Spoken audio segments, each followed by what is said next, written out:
Hi everyone, welcome to this week's Just the Tip. This week I wanted to talk a little bit about office organization and paper organization.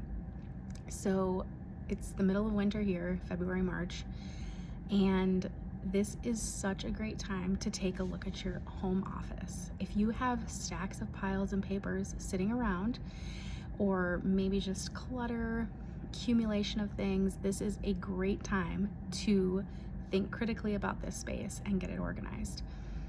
One tip that I really love is when we have stacks and piles sitting up in our office space, I like to just say, okay, so when I'm going through with a client, I was like, okay, so what's this paper for? And what's this paper for? And what might this stack be? And I use a pencil and I just put on a manila folder. If they're like, hey, those are people that I need to contact, then I write people that they need to contact in a pencil and I put it in a manila folder.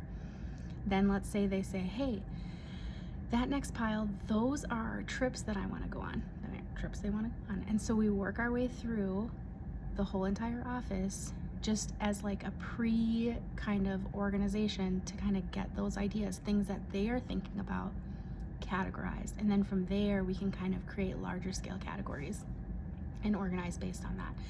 So what I want you to do is I want to take that tip, go into your office and just kind of start categorizing and organizing those piles and maybe places that you haven't looked down or behind in a while. So thanks so much for listening, and we'll see you next week.